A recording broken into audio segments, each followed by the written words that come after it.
Assalamualaikum warahmatullahi wabarakatuh. Saya Noviana Alvara dari kelas 3 PAIE dengan NIM 2017402232 akan menjawab pertanyaan ujian akhir semester Kasal mata kuliah sumber belajar PAI berbasis multimedia.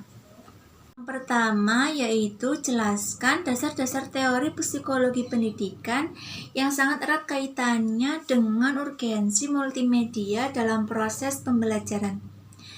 Yang pertama yaitu teori behaviorisme. Teori behaviorisme adalah teori yang mempelajari perilaku dalam proses pembelajaran. Teori ini berisi tentang perubahan tingkah laku peserta didik karena pengalaman belajar. Aliran ini sangat menekankan perubahan yang dialami oleh peserta didik setelah melakukan proses belajar mengajar. Kemudian pengertian dari belajar itu sendiri adalah interaksi antara stimulus dan respon. Menurut teori ini, belajar dikatakan proses belajar mengajar dikatakan berhasil apabila peserta didik mampu menunjukkan perubahan perilakunya setelah mengikuti kegiatan belajar mengajar. Kemudian yang kedua adalah teori kognitif. Teori kognitif adalah teori yang mementingkan proses belajar daripada hasil belajar. Dalam teori ini memandang bahwa belajar adalah proses perubahan persepsi hubungan antara pengalaman baru dengan pengalaman yang sudah melekat pada diri peserta didik. Kemudian proses pembelajaran dengan menggunakan kognitif ini dikatakan berhasil apabila materi pelajaran yang baru dapat beradaptasi dengan kemampuan yang dimiliki oleh peserta didik.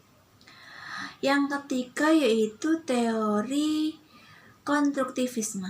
Teori konstruktivisme ini adalah teori proses pembentukan pengetahuan yang dilakukan oleh peserta didik itu sendiri. Jadi dalam teori ini peserta didik aktif menyampaikan materi, aktif presentasi dan sebagainya, dan tugas guru hanya memfasilitator kegiatan belajar mengajar agar bisa berjalan dengan baik. Yang kedua yaitu sebutkan dan jelaskan satu teori desain multimedia dan jelaskan bagaimana penerapannya dalam proses pembelajaran. Yaitu teori konstruktivisme.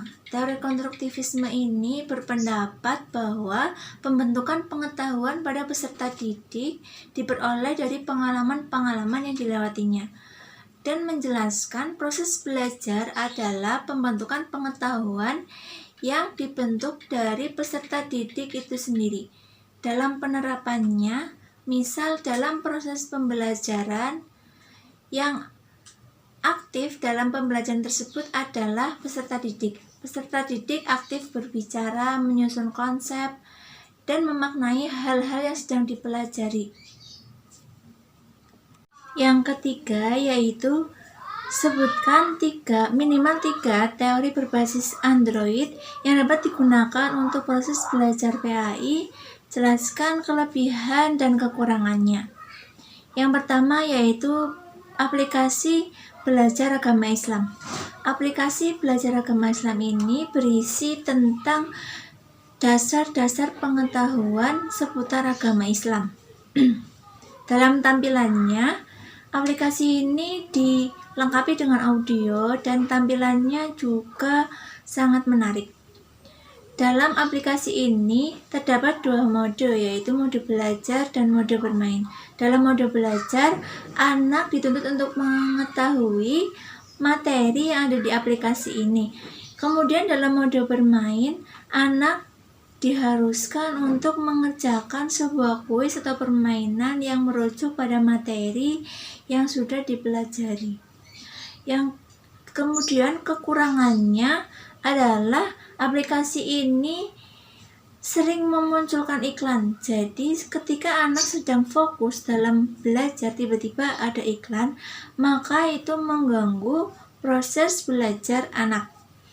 Yang kedua yaitu Muslim Tales. Aplikasi Muslim Tales ini membantu anak untuk mengetahui dan mengenal agama Islam dengan cara yang menyenangkan. Dalam aplikasi ini berisi tentang pengetahuan,